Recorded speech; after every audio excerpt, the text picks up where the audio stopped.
and the only allergy in my life, Audu Muhammad. I have migrated TV to radio. The entire TV. Charlie. Yes. Charlie. I will do that.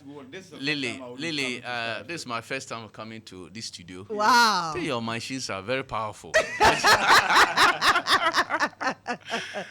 Good to see you, Lily. I know. Good to see you too. We'll miss you on TV. I know. Yes, so I brought you here. Yes. If the mountains won't go to Muhammad will go to the mountains. You know? Incidentally, she's Lily Mohammed. You know? You know the most interesting thing? My surname, my original surname, my father's original name is Muhammad. Yes. Yeah. My father lived in Lagos years ago. And when he went to Lagos, the man he went to live with and serve, his name was Muhammad. So, I mean, it was like Muhammad. Yes. So then they called him Muhammad. But my father's original name is Muhammad. So I am supposed to be Elili Muhammad. You see? Yes. No, I don't understand why. That would have brought you a lot of money, much more money. That can also cause problems. That can also cause problems. Because, I mean, people, my father's sisters, people who knew my father as a young man, they call him his real name, Mama. Mama, yes. Yeah, Mama. Mama is a typical Hausa. Yes. Mama. Yes. Yes. So my original name. So when my aunties hear me mention my name, Lily Muhammad, on TV, when I started, they would say, "Your name is Lily Mama." Mama, yeah, Mama. So no, they even say your name is Zainab Mama. Zainab. Oh, Zainab. That's So that's my original name, but we have anglicized. But the Muhammad is actually the corrupted version of Muhammad in the north. Anybody who is called Muhammad, Mahmudu, and all that is Ahmed. Is all Muhammad. You are not saying it's the same Mahmuru. Mahmuru. Wow. But that's Audu Muhammad. He's managing editor of the Custodian newspaper. Anakwesi Boite is a private legal practitioner, and our very own Ibrahim Alasan. He's our head of political desk here. Good morning, the two allergies and Papa also. But there are a lot of issues. How will their weekend look like? But how do I know he'll go to the base? I'm actually on my way to the base. We have a base in Laboni. Yes. Yes, I've done that. I've auditioned for this. Don't let Lily deceive you. And yes, if it were only people with money, I would not be there. No. This is how we don't agree. No. You have money. Why? No, I don't. You know, the people I see there, no. Frankly, I may get. That's why I will get. I will get. Oh, don't worry. I'll initiate you into the tradition. Yeah, I'll take you there. As for money to come. We count on you. Yes. Will it be before or after the election? Well, depending on the outcome of the election. But when Lily says that depending on the outcome of the election, it presupposes that it will be after the election. No, it said depending. Yes. It means that if it doesn't go a certain way, you may change.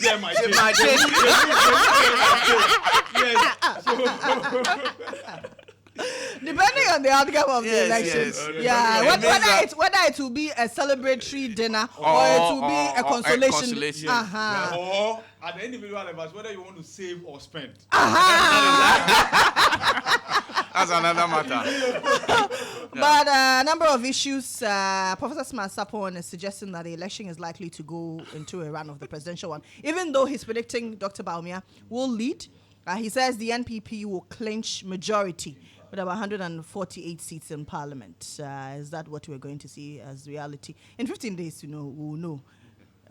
Gentlemen, let me start with you, Audu.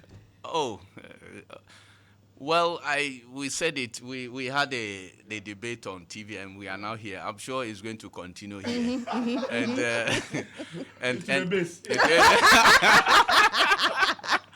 Well, I have said that. Look, polls or surveys are guides to political parties. But if a survey says that you are winning and go to sleep, election day you'll be shocked. You'll be shocked. It only guides you that this is what the polls are saying or electorate are saying. And social research is not like scientific, it's not like physical science research. Yeah. Where they tell you that you put sodium hydroxide and hydrochloric acid, it gives you salt and water. You know that one. You don't need any argument. But this one is about the minds of the people, Exactly. the perceptions of the people. Election day, things can change. It also depends on how, as a political party, you are going to pull out your supporters to go and queue and vote. It's also very important. Polls may tell you that you are winning, but if on election day you are not able to bring out your supporters to go and vote, you may not win. But all in all, I think that I totally agree with Smart that MPP will definitely win majority this in Parliament. My colleagues may disagree with me, but both parties have done their own internal surveys, and they know. They know who is winning which constituency. They know which party is winning which. They know which one, this one will lose it, this one will win it. They know. They have done the mathematics of all the constituencies, and they know. And I have no doubt in my mind that MPP will win majority seats in the next parliament. I have no doubt at all. He puts safe seats for MPP 92128, safe for one NDC 92, and then 56 are competitive seats, 56. And even if the reason why people are giving, but even MPP were to win 20 of the 56 that are competitive means they go to 148. But I know that MPP will even get more than that. But that is, so you think they'll get more than 148? I think that they will get more than minimum. That's the minimum they will get. That's what I think. Minimum, because I have look, I did some data analysis from 1996 elections, the dynamics, the voter trend and all that. And you look at, sometimes even election your parliamentary candidates affect how you are going to perform. I hear people cite 2000 and 2020 why MPP performed poorly, and they think they went to from the 160 something to 137. Look, MPP simply did not handle 136. 137. 137. So yes. the 138 it was was from 137, Esiama. 137, 137. MPP poorly handled its parliamentary primaries in 2020. There were a lot of issues with the parliamentary primary, and some of those seats will be won back. Some were known MPP constituencies, and they will be won back. Like Ayeswano, Akwetia, there are many. They will be won back. And NDC people know that these seats are gone. And NDC will also win some seats from MPP. But sorry to interject. Akwetia, how is it a safe MPP seat? Baba Jama won that Just seat once, before, just once. And they have won it again. So they won Just it. look, There's there is a So- total, so the you are confusion, it is a predicting it will go back to confusion. the NPP? It will go back to, it's a confusion I talked about 2020. 2020, the primaries was held in a manner that the person who won the seat, the lady, Amase. Yeah. Amase supporters simply did not vote for. Akufo-Addo mind you won the presidential. Amase supporters simply just voters get and blouse. And they didn't vote for the candidate. Nowadays, when you say, look at it, I am saying that, look at, last, or they simply didn't go out to vote. well, maybe they didn't go out to vote because I have not looked at the parliamentary. But what I'm saying, presidential, Akufo-Addo won presidential. If you look at the record of Akwetia, MPP has won it. This Baba Jama, even the year Baba Jama won the parliamentary, MPP won the presidential. So I'm saying that it's simply, and the last time, that's the only time I can remember that NDC has won.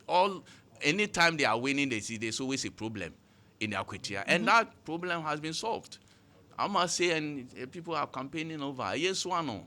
It's never been won by NDC. They won it because there was confusion between the DC then and the MP. And that affected, and that seat will be won by a young, beautiful lady in 2024. So I am saying that, but MPP will also lose some seats to NDC in this election. But comparatively, if you crunch the figures, plus or minus, the gains and losses, MPP will be positive. That's what I'm saying. And it will show on December 7th. That's what I'm saying. But as I said, if you have a survey say you are winning and you go to sleep, you may laugh at the wrong side of your mouth. So that is it. But I know Professor Smart Sapon. People have said a lot of things about him, like people have said about other researchers too. So it is not we don't have we have a plural research institutions in the people some are vouching for, some are doing research and they are saying NDC is winning, some are saying that MPP is winning, and now we have even pastors who are become more of election predictors. We have imams who are election predictors, and they are all predicting. So that's how we are. We'll see. I have said the real polls will be on December 7th, and everybody will know his smoothness level. Yes. We've been joined in studio by the former member of parliament for Buem, Daniel Kwesi Ashiama. That's correct. Good morning, sir. Good morning. How are you? Good to have you. I'm doing good. well. Thank you. You look well rested as well. The gentlemen around you. Only how you don't have any problem. Audu, thank you very much. Yes. Let me come to you, Council. Yes. See, polls have not in Ghana very often been that accurate, and it is because as a country we're not like, for instance, the U.S., where people are very open about their political affiliations and all that. But even the U.S., you have seen what just happened. I mean, almost every poll that was held put those candidates so close. Who would have thought that Trump will win such a landslide? When he first won the election, he lost the popular vote. This one, he won both the popular vote and the electoral college. Yeah. And he won it very, very handsomely, even though the polls put them very close. Now, so you bring that to Ghana, where there are so many places you simply can't reach. And even if you reach, there are people there, they won't talk to strangers. If you came there and asked them who they will vote for, they will run away. You understand? They won't even open up to you. So polls are difficult. Having said that, though, I think that we understand that polls, much as they're supposed to be a guide, have now suddenly, metamorphosed into a political tool. So because people want to vote for the winning team, if you're put there as winning the election, chances are that people will be more enthused to vote for you. And so that's also gradually becoming a tool. And because in recent times there were quite a number of polls that predicted victory for former President Mahama, it became apparent that some polls are also put out to balance that opinion. And so you will see that it's not only Professor Sapon. Just before him was another poll that recently put Dr. Baumia ahead of Mahama. And these two latter polls have just come in recent times. The whole time it was Mahama leading the polls. He's right. The polls won't choose the winner of the election. We will. And that will happen on December 7th. I have You said, will, based on issues. Yes, I have said that Ghanaians will look at their asitnum. They will look at how much they feed. They will look at how much they pay for electricity. They will look at how much they pay for their trotro. They will look at their lives today and vote. And, from what I have observed, the MPP admits that they've been woeful. And so they know that they will lose this election because they admit that they've been woeful. Look, if you listen to the jingles, almost all the MPP jingles, it starts with, hey, these days times are hard, but they know. They admit that. To listen well, because these jingles, I'm not hearing that too. That's what they start with.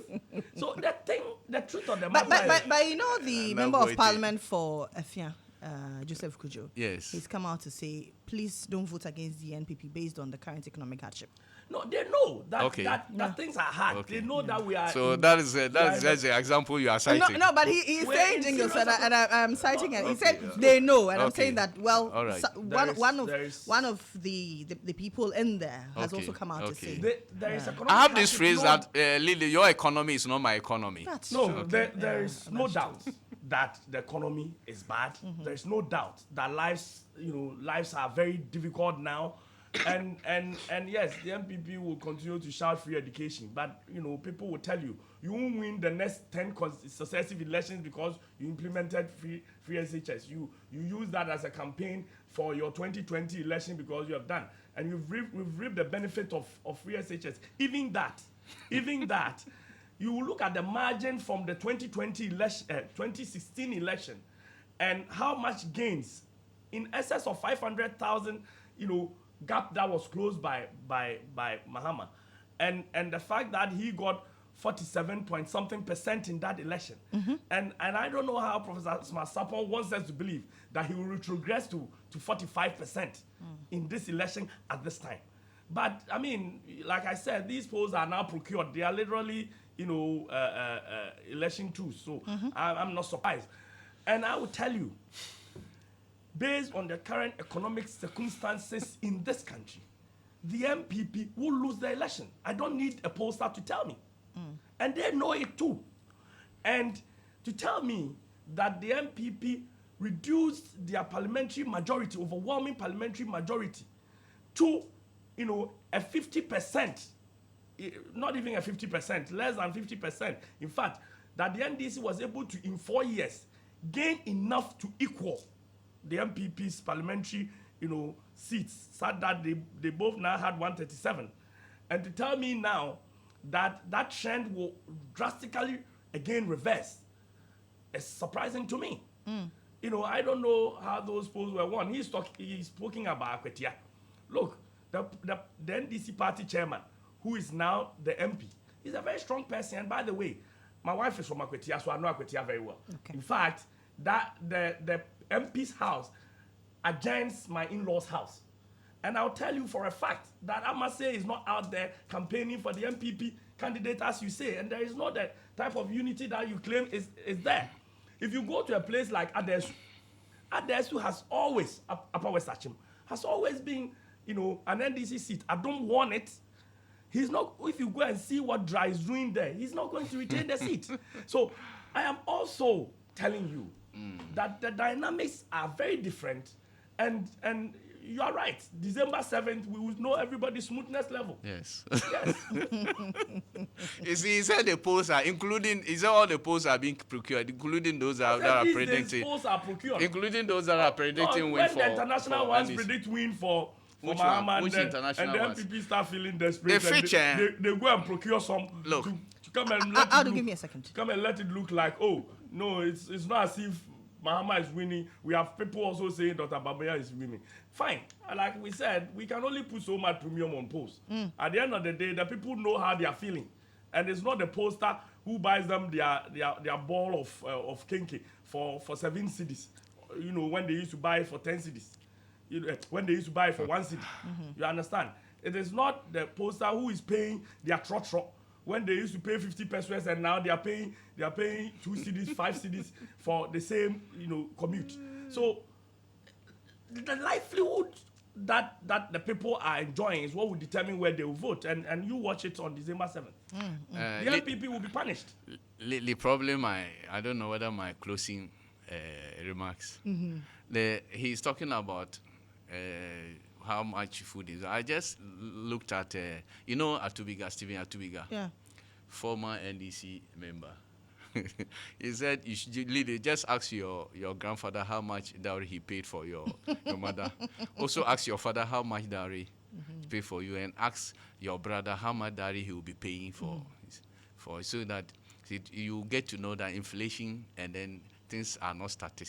Static, yeah. They are not static. Things move. And you ask that people are quick to quote the dollar it was 4.2 cedis. No, I didn't mean. I said people are quick to quote.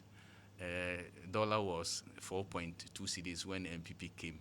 Where was dollar when NDC came? And you look at the percentage. What's the percentage difference? So these things are not static. Use the dollar for campaign first. Oh. When they so things are not static. Look, as I said, I continue to say it.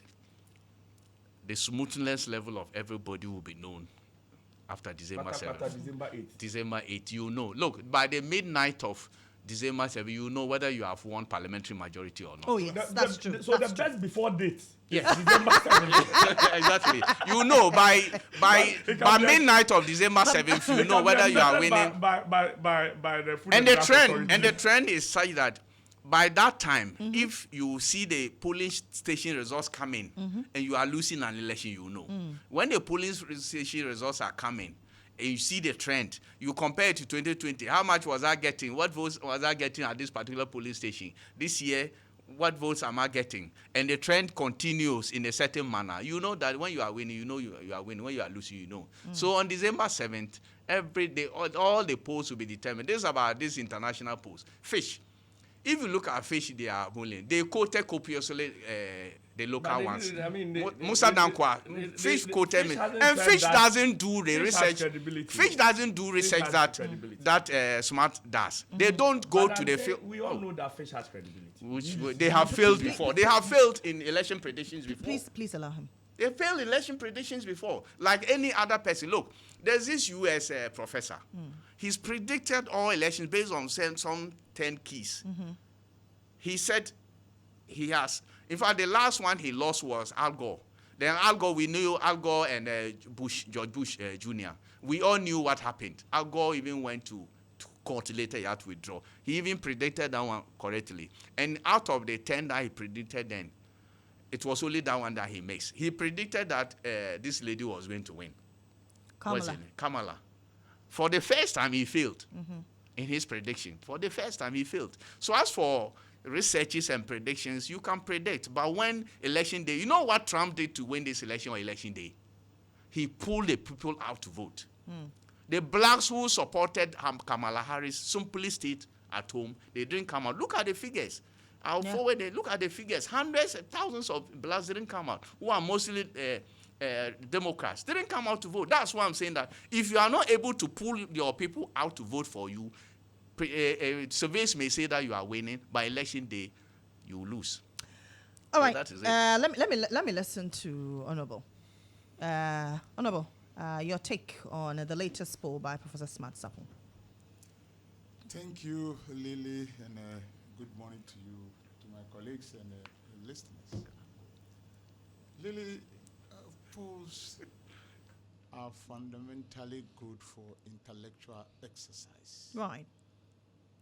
And for that matter, we must encourage any Ghanaian who want to go into pollster business, so that we also show our intellectual capability at the world stage. So on that basis, I give them kudos to continue. Global Info Analytics, the Prof, and whoever. Because Dr. Asasante says in the coming days he also come up with a poll. oh yeah, they should come up. They should come up more. Even that is another source of employment, you know. Oh, yes.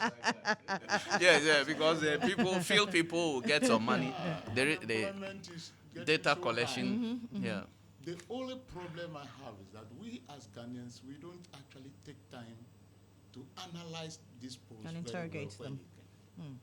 And that is the problem. We must analyze them, look at them critically.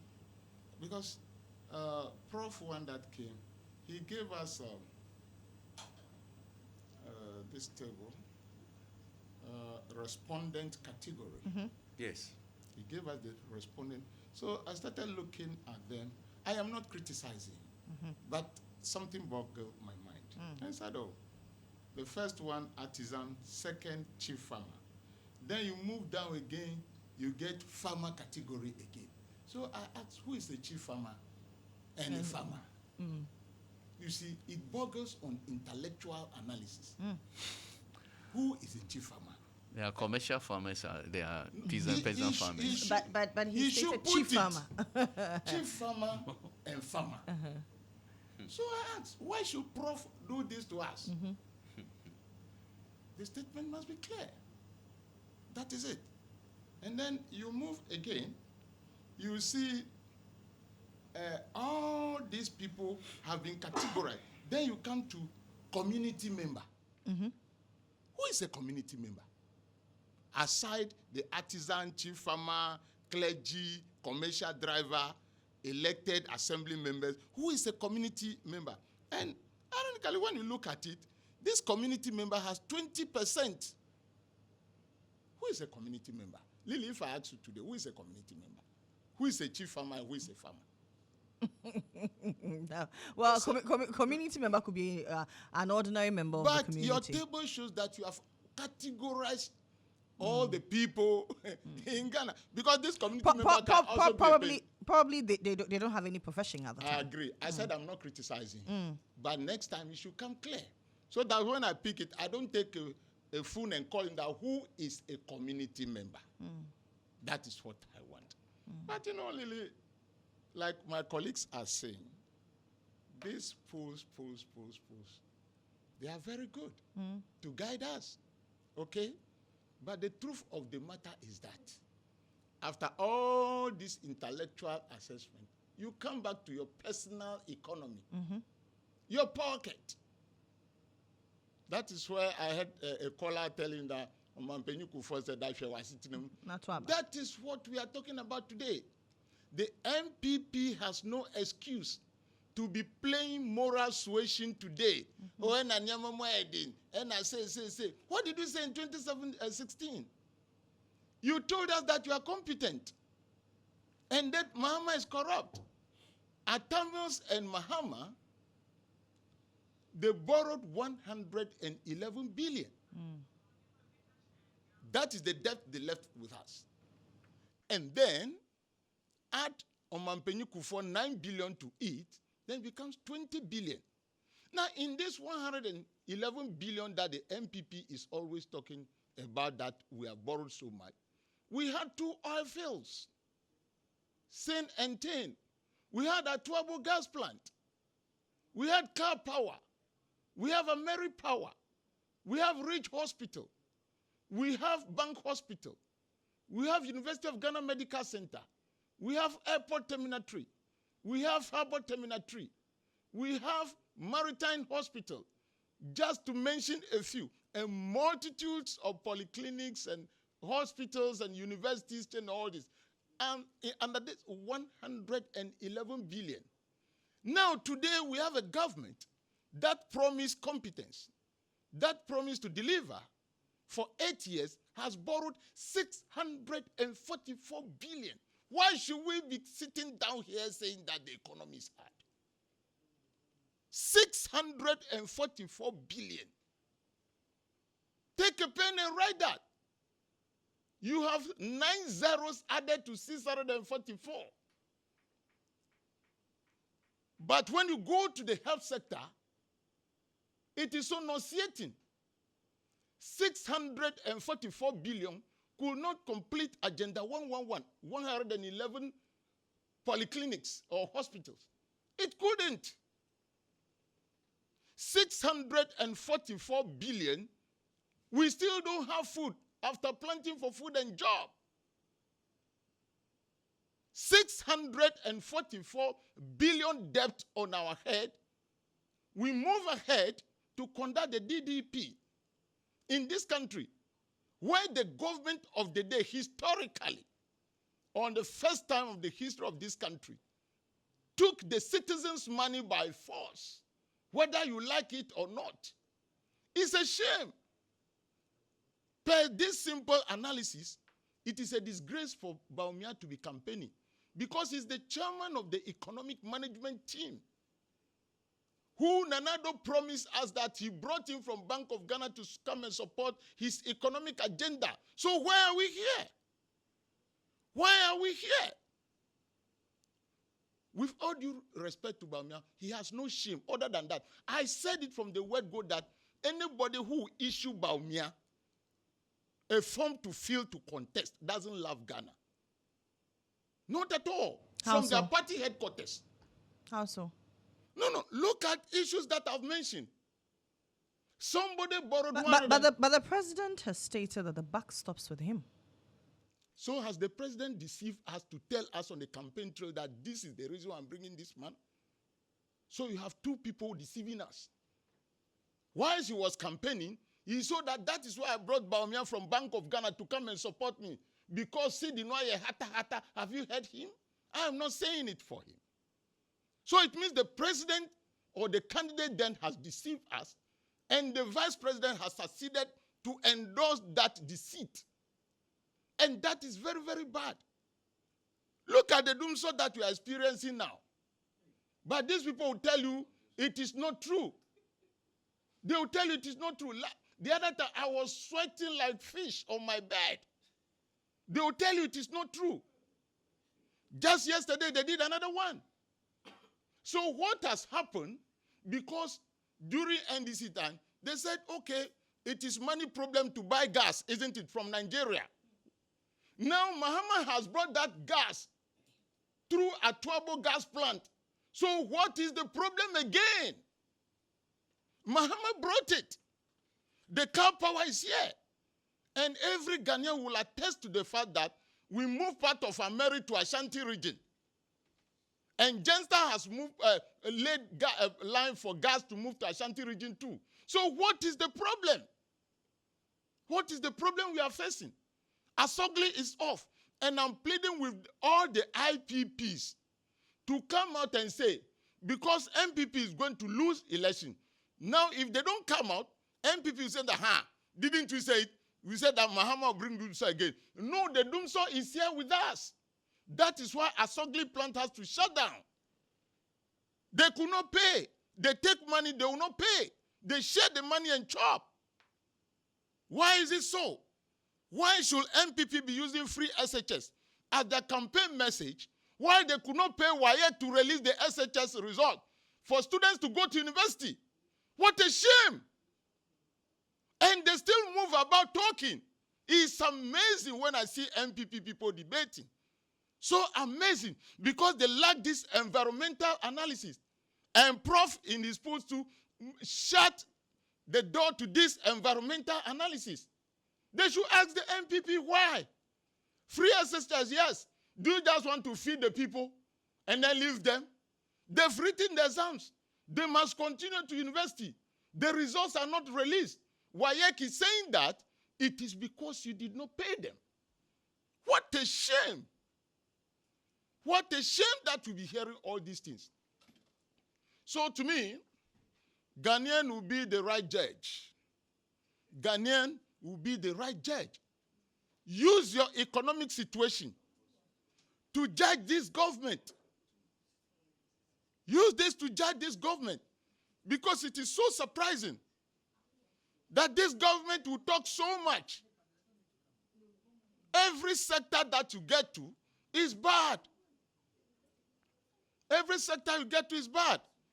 And that is so alarming today. The business people are crying. Their businesses are not doing well anymore.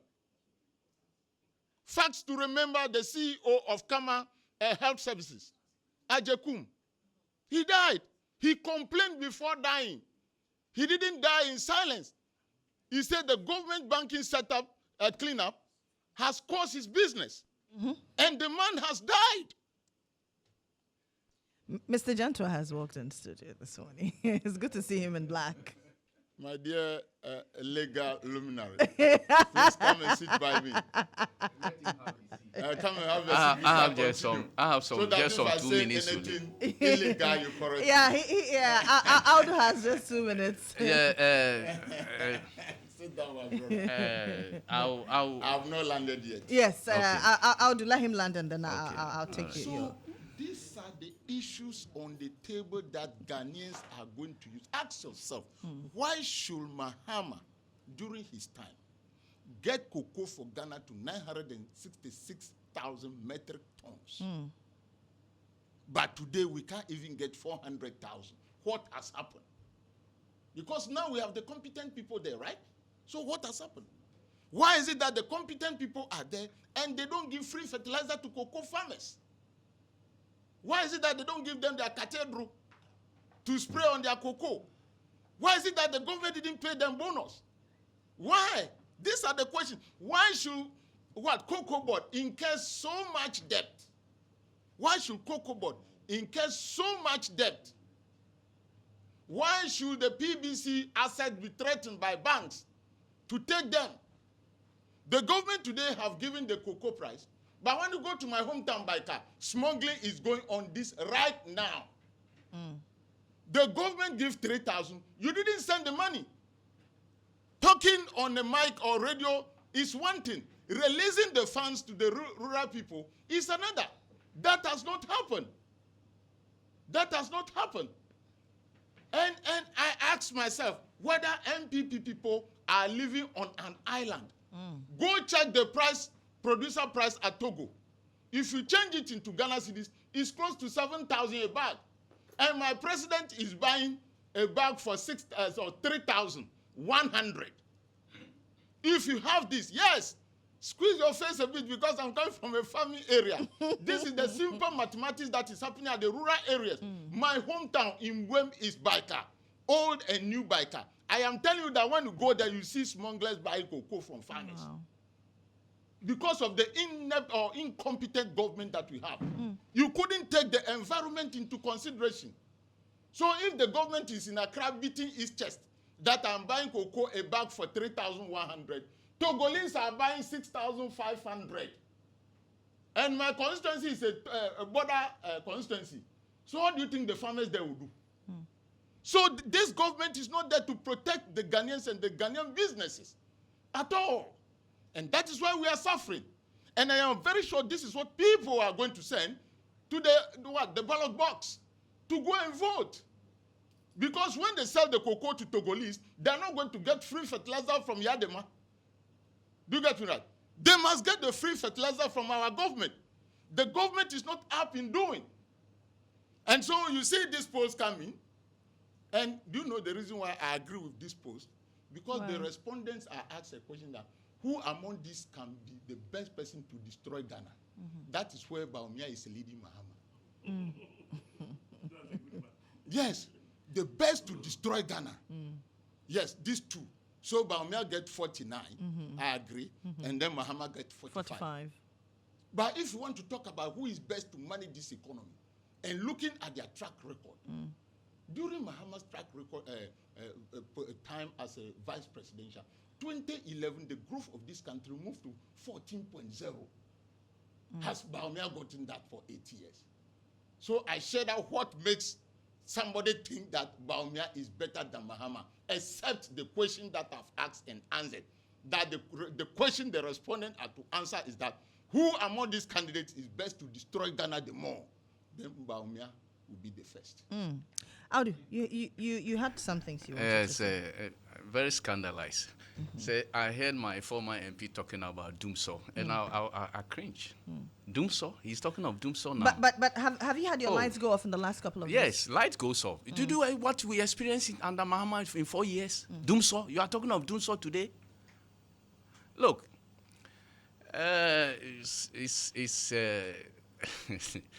you are talking for a candidate. We are two leading candidates in this election. You are talking of former President John Dramani Mahama. And you are talking of Vice President Dr. Mahmoud Baumia. We have seen what former President Mahama can do, and we have seen what he has done in this country.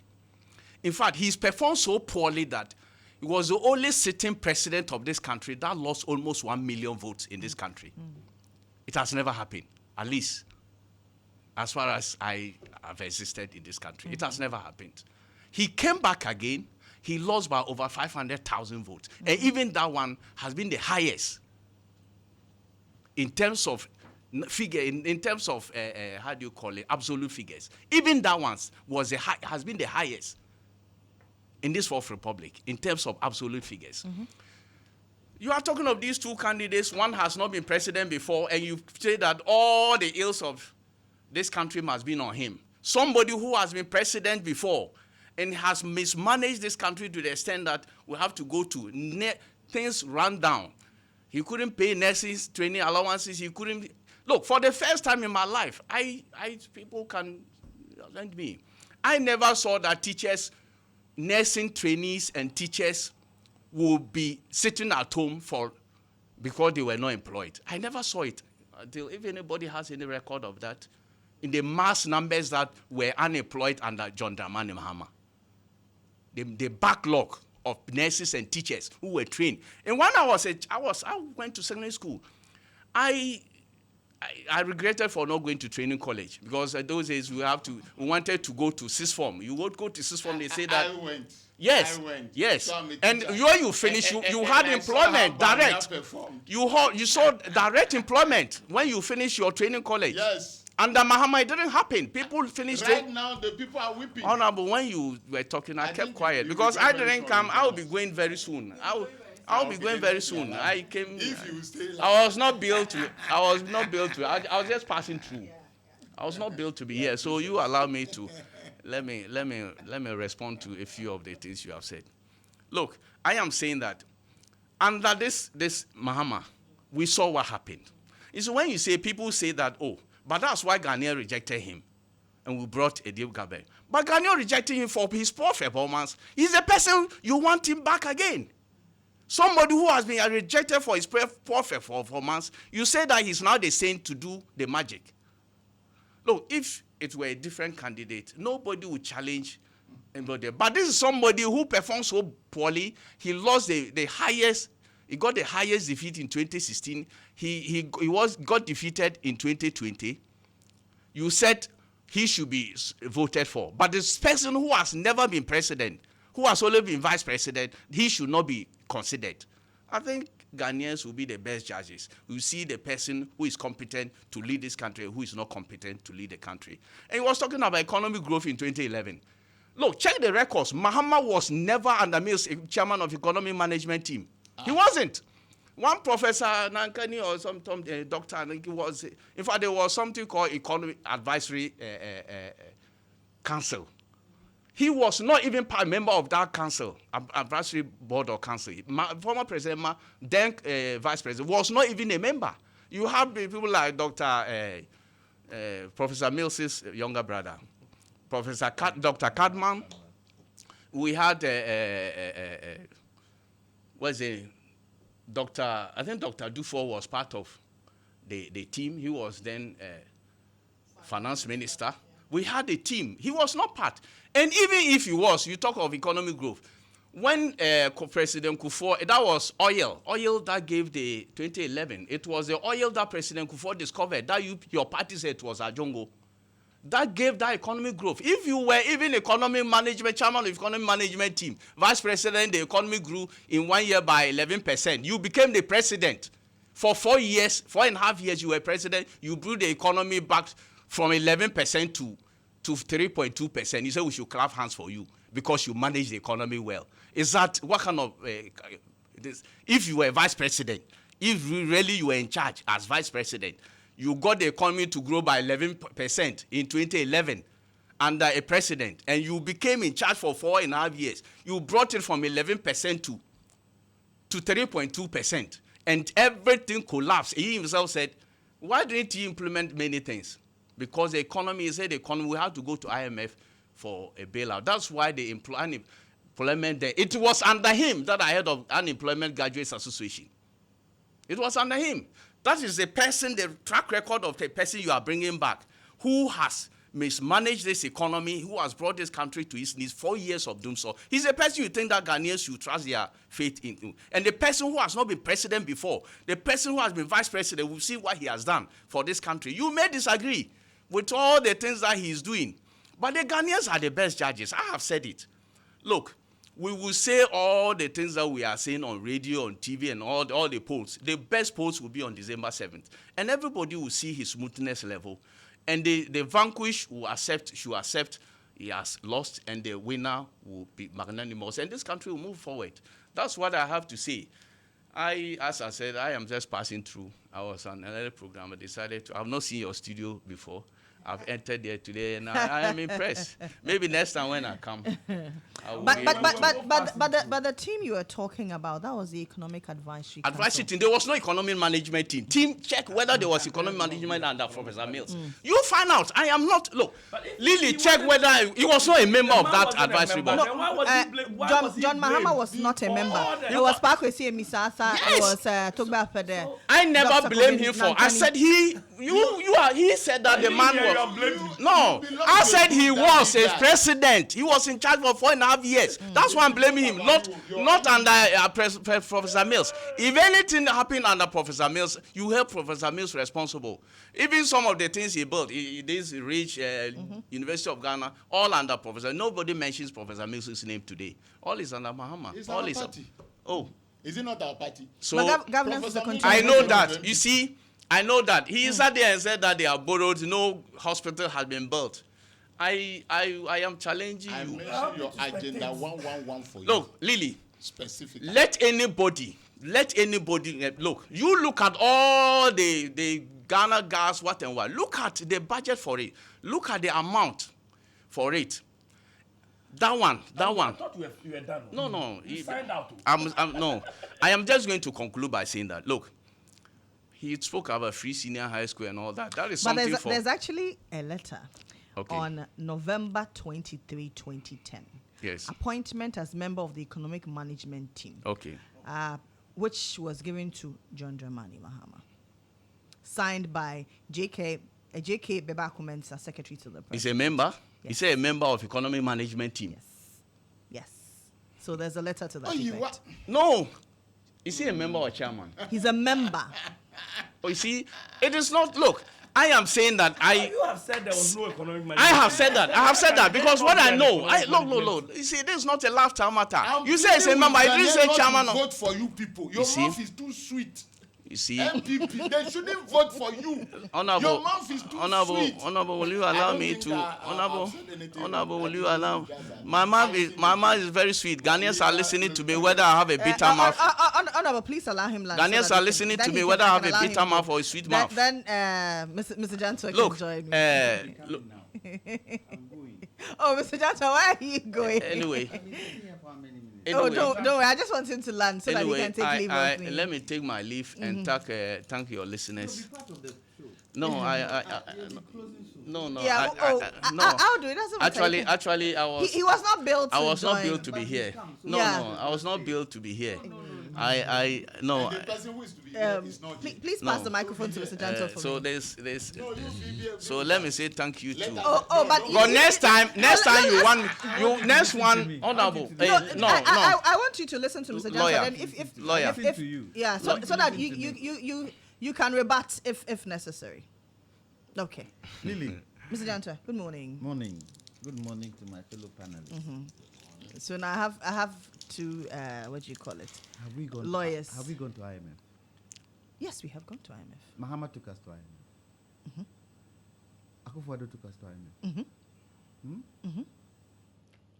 In terms of our debt situation, what was it when Mahama left? Huh? What is it today? In terms of mismanagement of the economy, what was it during Mahama's time? What is it today? Is it not the same? Huh? Is it not the same? If you tell me, and you know, when President Akufo-Addo came in 2016, 2017, it was because of some of the things he said that gave people hope. We were all hopeful. Yet has there not been doomsday in Mahama's time? Has there not been doomsday in Akufo-Addo's time? Did we not look for change when we brought the new government in? Has there been fundamental change when this new government came in? Has there been? Corruption, where is the corruption index today? Isn't it high? Wasn't it high in President Mahama's time? So what's the difference? What is all this equalization we're talking about? Where is cocoa today? Oil and gas. In the last 8 years, exploration to production, have we done any? And right now, our oil fields are now going down. Do we not have stranded gas, the gas that we use to generate electricity? So I wouldn't want to compare, because unfortunately, both sides haven't been able to handle the economy the way they're supposed to handle it, period. When anybody tells me, oh, Vice President Baumia is not the president, he is part of the team. Is he not? He is. Was his hands not raised by the president? This is my economic guru. Did he not tell all of us? Sure. So if he said that to all of us, are we saying that Vice President Baumia, if he advises the president, which I'm sure he had time to advise the president was so stubborn that he did not take his advice? Is it not the first time Ghana has got to a stage where we haven't been able to pay our debts? It's not the first time. It's not the first time we have gone into people's bank accounts. It's not the first time we have, what do they call it? What do you call it? What do they call it? Haircuts. We've Oh, haircut DDP. people's pensions. It's not first time. Are Ghanaians comfortable where they are sitting today? And wouldn't you think a government that comes in with nearly 1 million votes, and then in the next election it is cut to 500, should that not tell you something? I don't like the equalization. What Mahama did is in the past. And anyway, Mahama's doomsday was serious. No two ways about it. True. Was he the cause of it? Was he the cause of it? Did he just get up and say, I'm going to create doomsday? One of the major challenges we have today with the electricity situation is financing and funding. We don't have the money to pay the IPPs. That is the question. And it is an immediate payment we are looking for. 269 million debt. Immediate. We give promises and we can't even pay them. Is that not a problem? So for me, I believe where the energy sector is concerned, and this is what I expected President Akufo-Addo to do, because he's lived through, he's one man who has lived through, and I always say this, my father's generation, because I saw him with my father, right through to today. He's one man who understands the Ghanaian situation. And I would have felt the way energy is blood to industry, blood to everybody, he would come and say, my people, the energy sector isn't a sector we joke with. We need to put a plan together so that any government that comes in sticks to that plan, and it is not only my party that's going to do it. Every stakeholder is going to sit around the table for us to put the plan together, because energy is key. That's Like South Korea has done. So you hear, and they would tell me, and somebody quoted it to me today on TV3. Have you heard Vice President Baumia or even President Mahama talk about the nuclear agenda? Is there not a nuclear agenda? Haven't we got to the stage where we are now choosing whether we go America, China, or South Korea? Who is talking about it? That nuclear agenda, will it not help solve our energy situation? Would it not help? It would help heavily, because the tariff for nuclear is lower. When you take water and you take nuclear, they are not at par, but it's far lower than all the others. However, I hear Dr. Baumia push solar more. If he can do solar, why isn't he doing? He is still in power. He says if he does it, He when is it comes, still can't do in anything. power. You see, this is my challenge with the MPP commentators when they say, oh, he's never been president, never been president. He's vice president. Okra power mu. Okra power mu say, yeah. Me, I don't have the power. But You don't have the power. does he take the final decision? It isn't a question of final decision. It's why do they have cabinet? Why do they have cabinet? Do they not sit around the table, the president as head, and decide? I know President Akufo-Addo. I don't think he's that stubborn. I don't think he's that stubborn. I don't think he's the kind of man, if you bring a good decision, he will say, no, don't let us follow it. I don't think so. So if you have cabinet, where ministers, and there are particular ministers who are cabinet ministers, sit and take a decision, it is President Akufo-Addo who come and say, this and this is what my government wants to do. He doesn't say, my government. Is Vice President Baumia not part of government? So we should stop saying, oh, he's never been president before, he's never been president before. If he's never been president before, how do we know his performance? We take his performance as being vice president, not be so. So he's talking about, and one of the major things he's focusing on now is digitalization. Huh? Yeah. I'm not saying it is bad, though. It's good. What underpins digitalization? No be energy. No energy, no digitalization. No be so. So shouldn't he be concentrating on the energy sector more and how we would save the energy sector? When you look at the value chain, all aspects of the energy sector have challenges. All aspects. Should he not be working that out? How do we solve it? Where does the money come from? Yeah, you're talking about solar. Do you have a policy in place? I would have agreed to what he was saying if he had a policy in place where he says, look, we are going to make sure that all residential properties from this day on and any building that is going to be built should have a solar panel. Policy.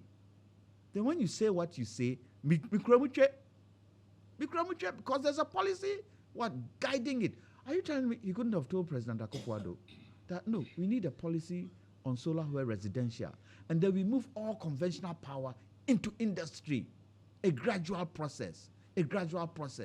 Look, when you go to Israel, every house has a solar panel, whether for light or for hot water. Are you saying we cannot do it here? Because solar is not that cheap. Yes, the equipment of solar is coming down, but there are quite a lot of taxes. There are quite a lot of taxes that relate to solar. So any ordinary person can go in and do solar. Are you going to do it free? If you are going to do it free, where is the money going to come from? Apart from that, we have the raw materials in Ghana to manufacture panels. We have the raw materials in Ghana to do solar batteries. Shouldn't that be the trajectory?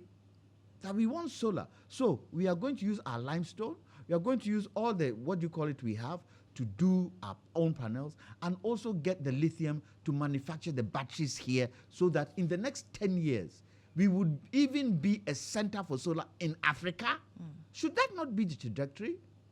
But then your campaign says, hey, the ordinary man, does he understand what it takes? So you look at some of the things that they say, and you question yourself, but this, if it was possible, why haven't you done it? If it was possible, why haven't you advised it? You're in power. For me, look, Doomso happened. We all learned from it. But I must admit that President Mahama solved Doomso 95% before he left. Did he not bring car power? Where's car power today? Where is it? Honorable, where's car power today? Yeah, part has been put. Isn't it in Kumasi? Who brought it in? Did you see it when you went to Kumasi? Sorry? Have you sighted it in Kumasi? You go to Kumasi. Yes. I've been there with the Ghana Energy Awards. We went to, and it's fantastic what they're trying to do in Kumasi with car power. Who brought it in? Look, energy sector shouldn't be a sector that we play politics with. I hope that going forward, political parties will be able to work together on national issues: energy, agriculture, education, health, employment. National issue. Don't let us kick ourselves.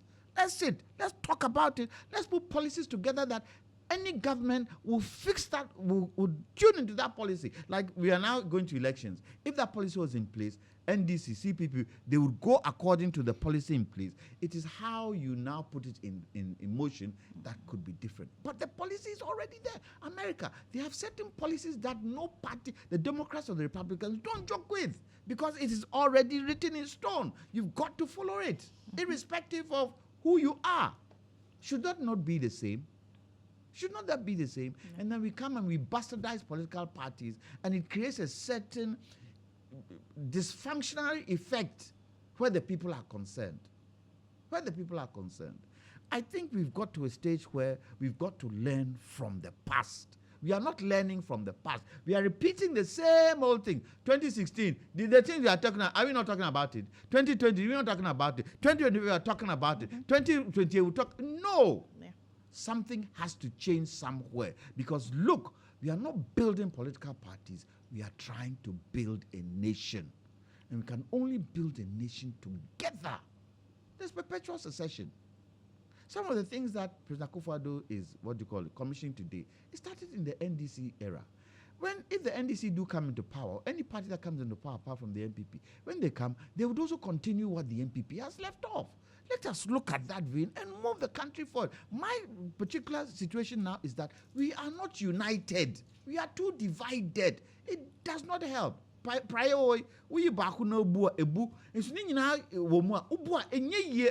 is where we want to get to. That is where we want to get to. Look, recently, what did the president commission? He commissioned something. Okay, was it The flyover. the flyover? Was it the flyover? Yeah, the interchange. Who started it? The 69 million. Who started it? You see, and we have a culture in this country. When things have been started by certain government, they are no more in office. When they have finished in their committee, they won't even invite other parties. Why? Why? Are we quarreling with ourselves that bad? Don't we like ourselves that bad that we won't even invite? Why? And it is nice to say, oh, such and such started, and we came to continue. We are building the nation together. It is nice. Because it is dividing us. We are divided. We are a divided nation. A divided nation can't stand. It can't. Okay, gentlemen, we'll have to move to our next topic. Oh, did you have any rebuttals? No, I just want to.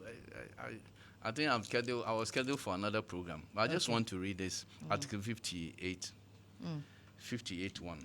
The executive authority of Ghana shall vest in the president and shall be exercised in accordance with the provisions of this constitution. We know that. Yes. We know that. It's not that we don't know that. I know you know that because you are a lawyer of many years standing. But the vice president is I'm not saying you know that. I know you know it. Is an individual. I know you know it, Who and is yet part- you are wait, saying wait, what you wait, are saying. wait. I I'm know saying- you know it. look, Deliberate. Look, listen, honorable. Let me tell you.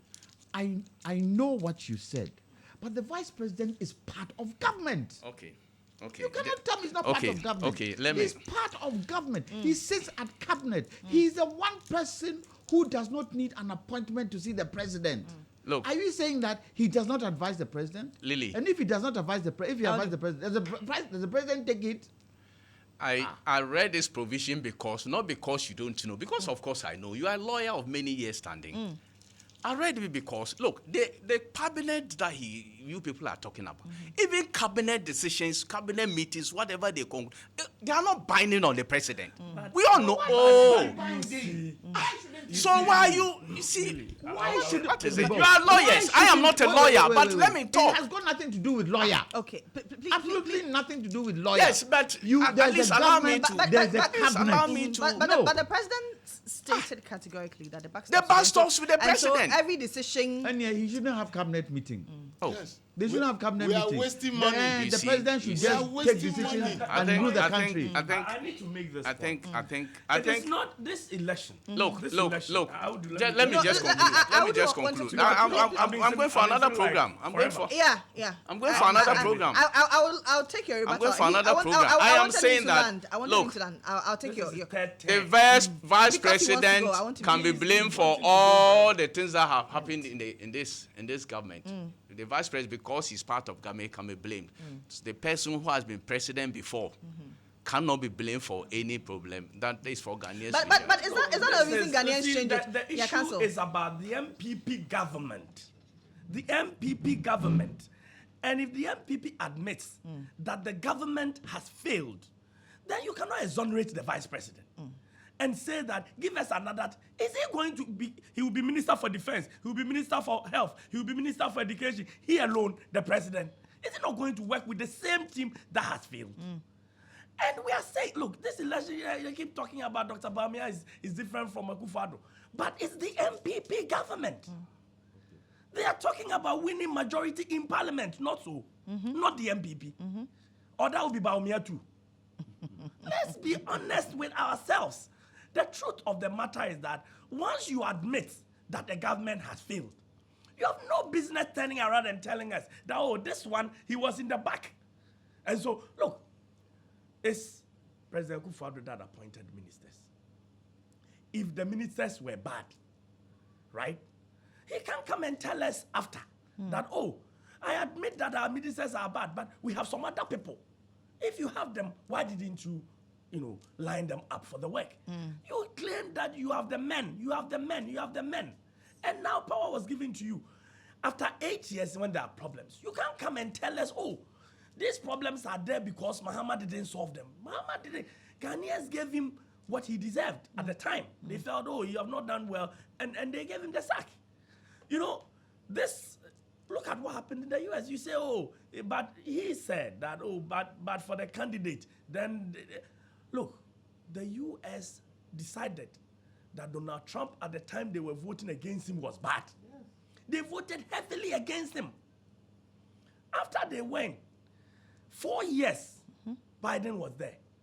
They have chosen to compare their lives. And they have seen that, they are in a more precarious situation now. And there is nothing wrong with bringing the man back. So this thing consistently, the MPP would have known after the first 4 years. And by the way, out of the 2 terms the 4 years they've had, the first 4 years was better. The last 4 years has been terrible. And they claim, oh, it's because of COVID. But even after the first 4 years, that was better. The vote differential was cut by 500,000 votes. And you don't think that the last half that has been worse will cost you the election? You can bring all the polls. Let Dr. Baumia be giving, and nobody, by the way, nobody has been able to put him as a one-touch winner of the election.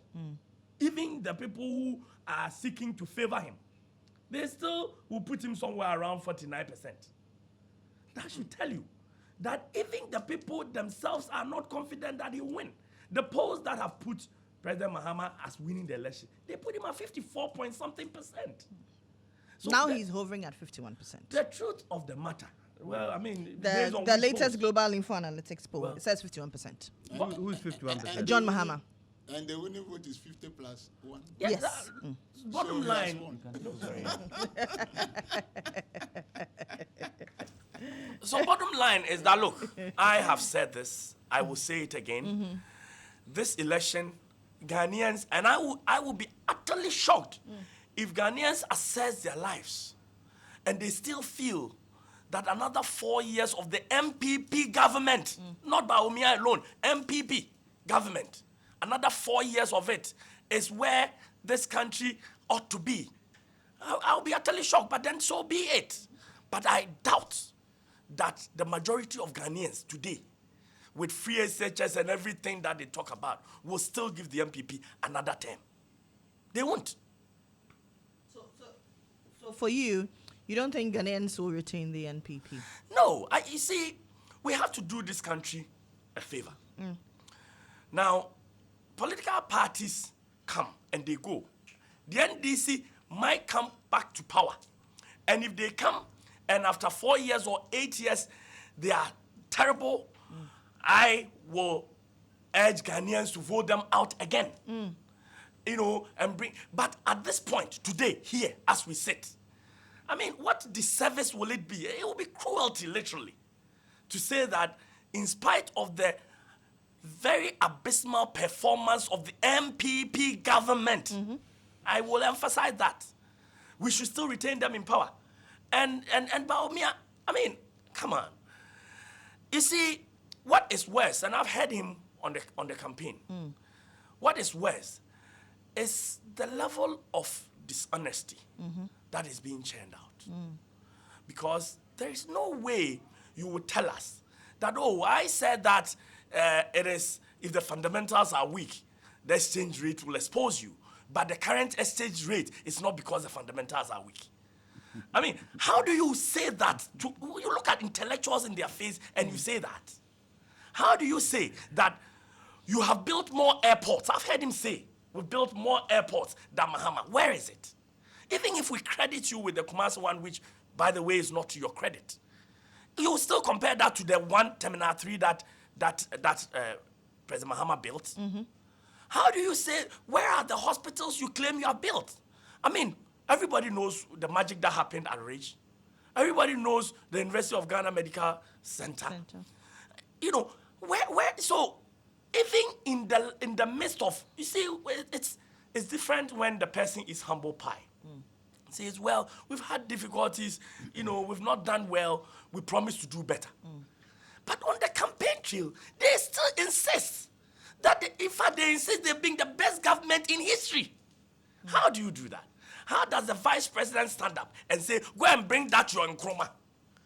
This government is still better. How do you do that? So, when the do people you call themselves... him the vice president? Second? Do you call him the vice president? No, I mean their vice presidential candidate. No, I know you meant you meant Dr. Matthew Mukupepe, but I was asking, did you call him the vice president?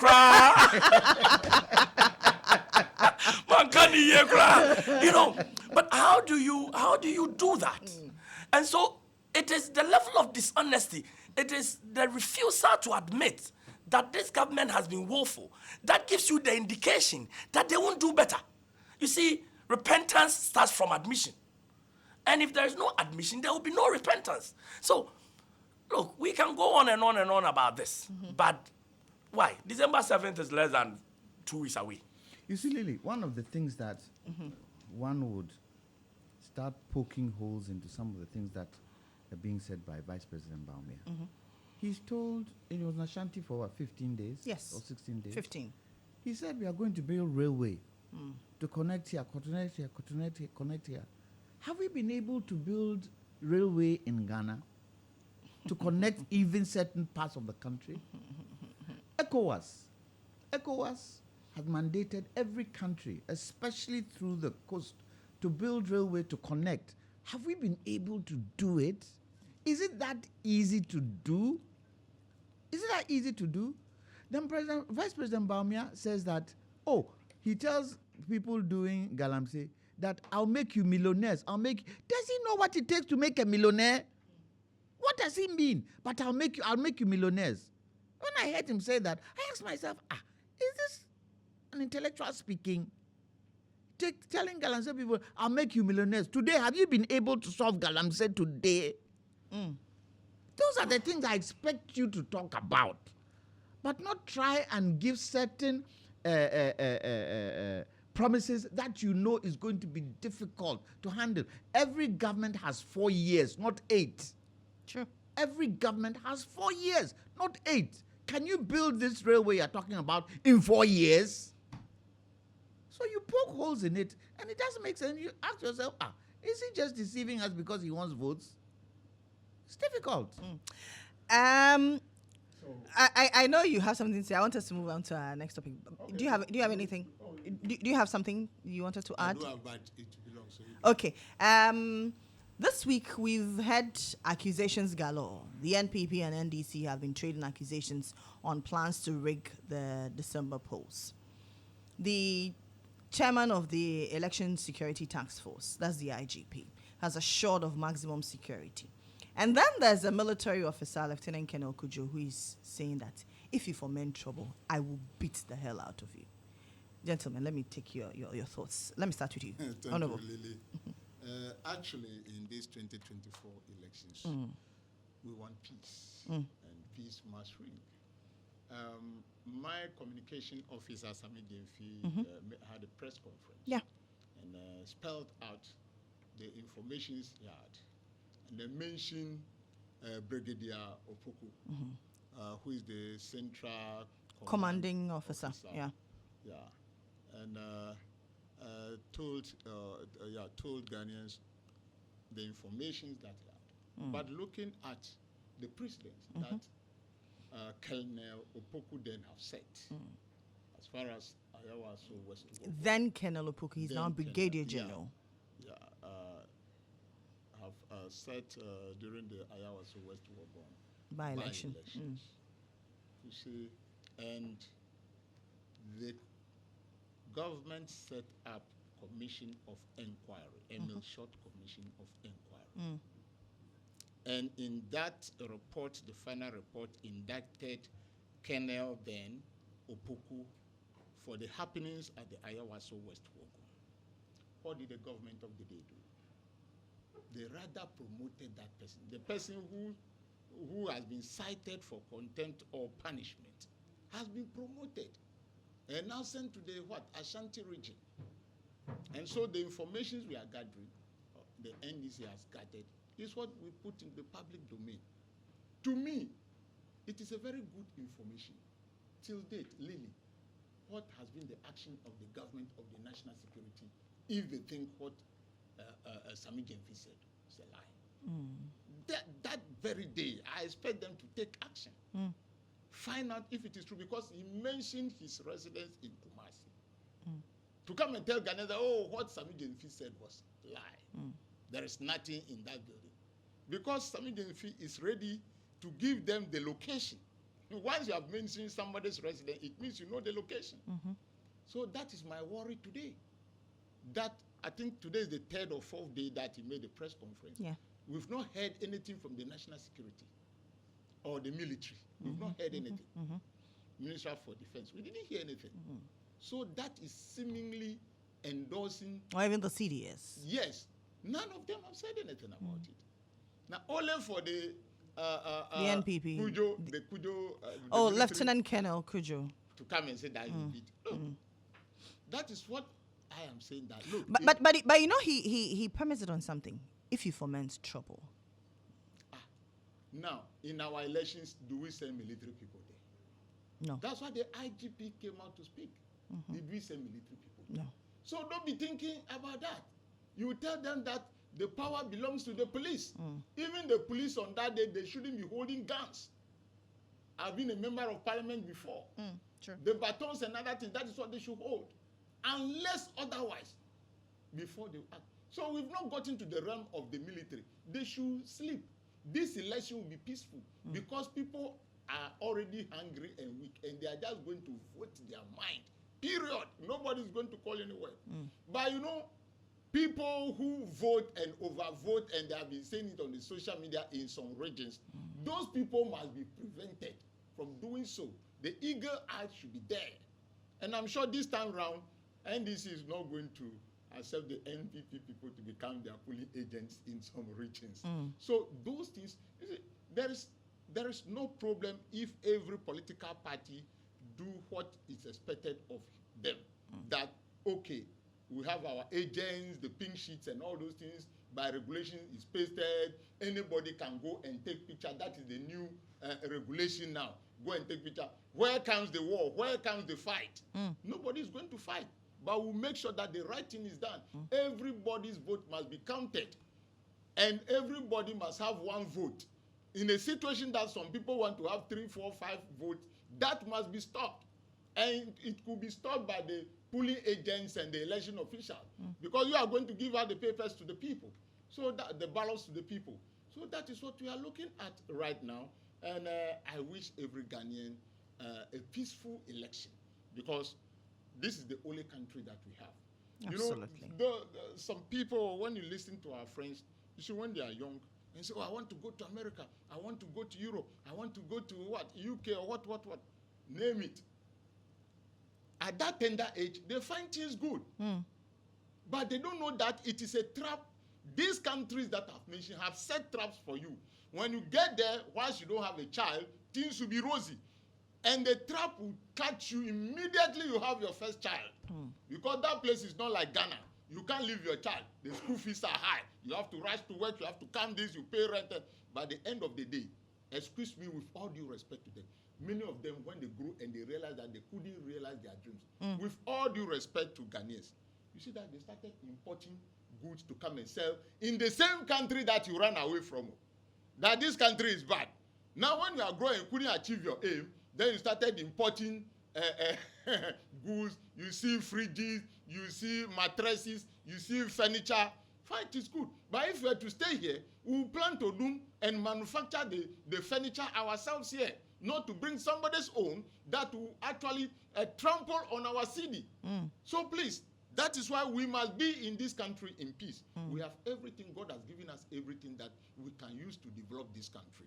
The youth of today, let us protect the peace.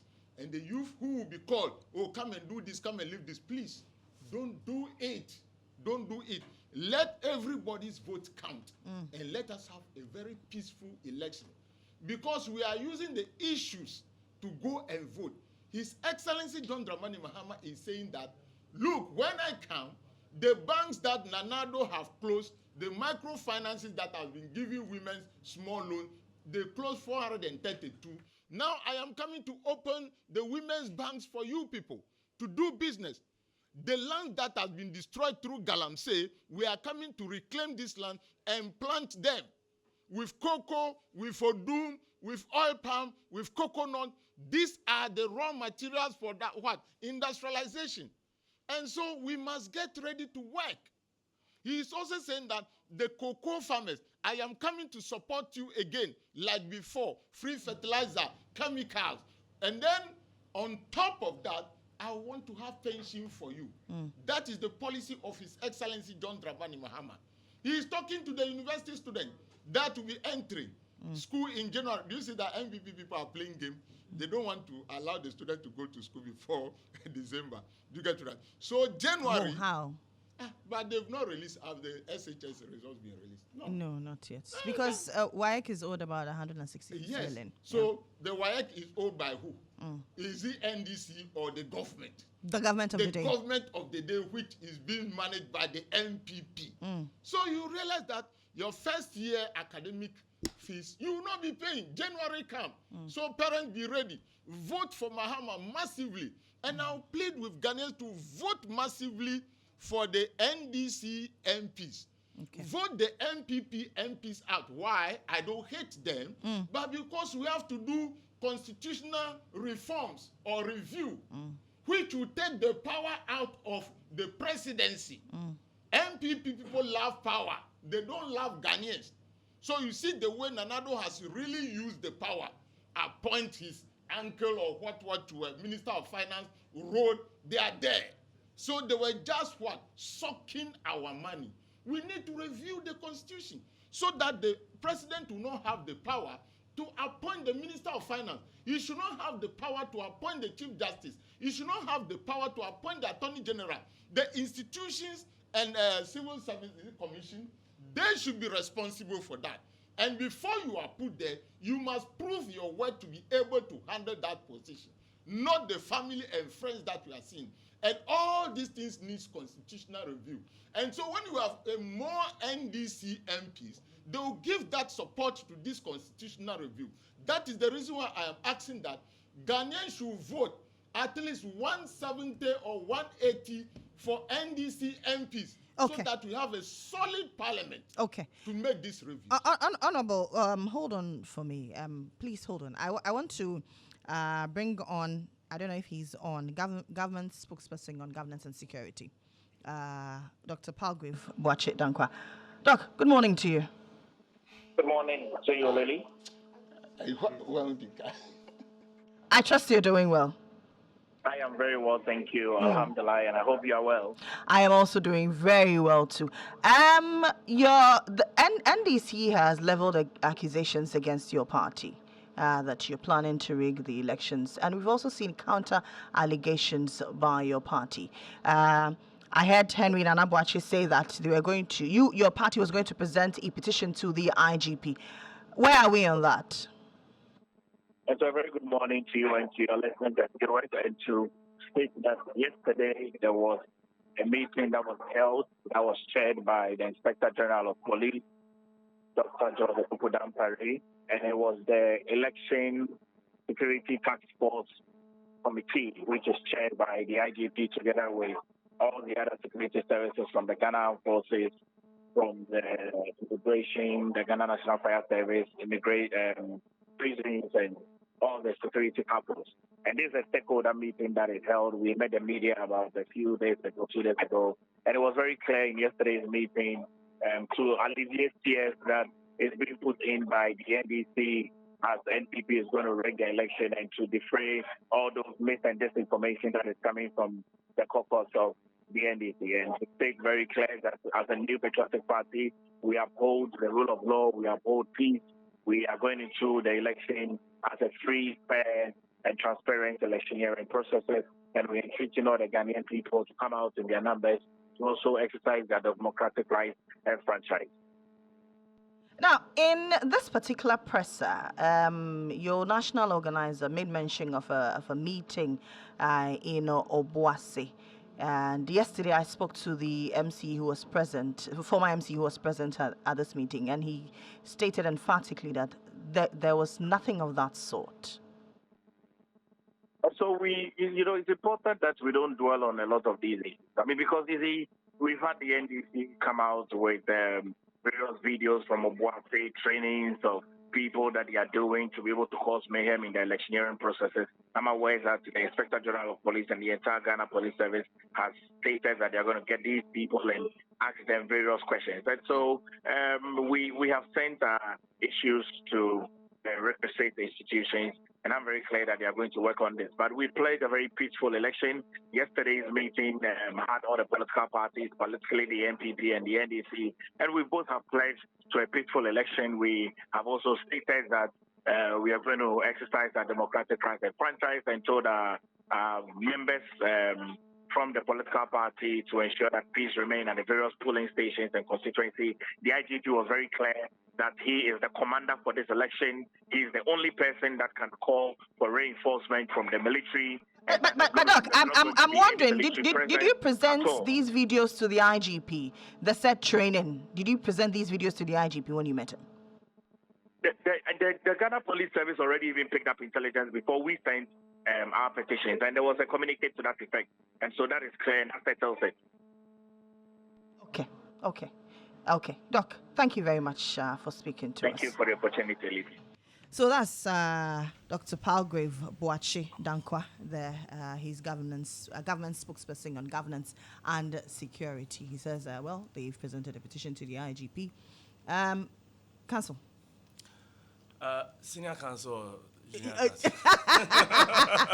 Junior counsel. Well, because we call him Mr. Jantua. So. Well, I mean, look, security is important. Peace is important for this election. Mm-hmm. I am happy that most of the issues that were raised against the Electoral Commission seem to have been resolved, because the Electoral Commission itself had not covered itself in so much glory, and there was significant mistrust. And it is mistrust that would lead to, acceptance or otherwise of the electoral results. And so I am happy that that part seemed to have been resolved. But look, allegations of rigging, I don't think that if the NPP decides to not bring polling agents to the station and the NDC has an opportunity, they will rig. Why not? It's the same. If the NDC sits down and the MPP gets the opportunity, they will rig. At the end of the day, it is vigilance. And I think that the political parties, yes, when they have concerns, they put it out there, it helps. But the political parties have the ultimate responsibility to ensure that they won't allow another political party or even the EC to rig. And Ghanaians are going to queue on December 7th to vote. Even the night before. Yes. The will of the people must prevail, which means everybody who queues and votes must also ensure that it is the verdict that actually prevails. Sure. And so all of these allegations will not be the basis upon which a president will be selected or otherwise, especially right now when we have a situation. I am convinced that if the NDC does not win the election and they feel hard done by, whether the election is rigged or something like that, they are not going to go to the Supreme Court, not from the posturing that I have seen from the NDC. And so it is important that everybody plays a role to ensure that this election will be so seemingly free and fair that nobody will have cause to want to take matters into their own hands. Now, about whether or not the military will beat people, I think that, with due respect to the general, he might have all the good intentions, but he misspoke. Maybe what he wants to say is that they would ensure that law and order would prevail. I do not think that it is the duty of the military to step out and beat Ghanaians under any circumstance. Under any circumstance. No, we have precedents in this country where people have died from electoral violence, and I will urge that these utterances are more guarded, such that people won't feel that there is a deliberate attempt to intimidate. The military is powerful, but the people are more powerful. True. If the people of Ghana, this country, the people of Ghana, the 20 million civilians, decide that they have a cause to chart, the entire military gamut can leave the barracks and come onto the street, and they won't be able to stop the people. You understand? So yes, the military should not. We are all talking about peace. We're all talking about a free and fair election. Yes, we have to make sure that there is order. But nobody should speak in a manner that would almost seek to intimidate people, into submission. And having said all of that, I think that the bottom line is that if the political parties do their work well, and if the elections are conducted in an atmosphere that I expect, the person who will lose this election will concede. And I urge that the candidate, when you realize you have lost, and by the morning, I am sure that by the morning of 8th December, latest by the afternoon, we will know who has won the election. And if you know you have genuinely lost, then you concede, and we move on as a country. Right. After all, 1992, who would have thought that there will be such a peaceful transition? Even though the MPP wrote the stolen verdict and all of that, we had moved from a military into a civilian government. In 2000, who would have thought that there would be such a smooth transfer of power, especially when the election had gone into a runoff and the margins were so narrow? And it took the gentleness of, His Excellency Professor Mills then, may his soul rest in peace, to concede the election even before the general announcement was made. And nobody had anything to say. And that 8 years or so passed. And President Kufuor, when he realized his MPP had lost, they went to court, all right, but it was what it was. So that baton will continue to change. And I believe that if the MPP, it is more difficult when the people in power lose the election, because they then have the entire gamut, and to hand it over, they can cause difficulty. So I am saying that it is incumbent on the leadership and the people to ensure that we will cross this election the same way we have done in the past periods when powers have changed hands. And this country will continue to live on. Ms. Janta. You know something? With all the challenges we've been through in the past to do with upheavals, has it not been imposed on us? All the coups, has it not been imposed on us? Have Ghanaians themselves quarreled amongst themselves? No. No. It is not a facet of the Ghanaian nature to say, I'm Ashanti, he's Ewe, he's Fanti, he's this, so I'm fighting with you. It's not in the Ghanaian DNA. We are not the kind of people who like quarreling. So in terms of violence, it is particular people who want to cause violence through the influence of their political party that would create the kind of violence that we talk about. Look, what was he a commander? The gentleman who spoke, was he a commander? What was he? He's a lieutenant colonel. He's lieutenant colonel. Yeah, he's in charge of the jungle warfare. Okay. Yeah. Okay. So the man is war So let inclined. me ask you something. If we are taking a heavier stance when it started, would it have got to this point, Galamsey? Would it have got to this point? That's quite an interesting one. Kakra, then we have democracy. Then people are underneath doing bad. People are underneath doing bad. Then it gets to a point where you can't do anything about it. Yes, we're in a democracy. But I feel the point that he made is a good warning for anybody who tries. Okay. It's a good warning for anybody who tries. Because, look, the president just inaugurated, what do you call it? Flower pot. What Yes. Yeah, what Flower did- pots interchange. Yeah. what did we see? Oh, just a few hours later, somebody was Hawkers. hawking there. And even yesterday, I saw a news item which said that which spoke to some hawkers. They say, yesterday bino and they should allow us na hani nya sika di behwe ma. You see? So Ghanaians themselves, sometimes we need a little bit of force to kick us into line. Persuasion fails. I don't expect him to beat anybody. However, if you are trying to usurp, like the Galamsey people are trying to usurp the lives of Ghanaians by poisoning our soils and creating challenges for us, you've got to be taken on. You've got to be taken on. So for me, what he said, for me, it is a warning to anybody. A warning to, try it. Because you're so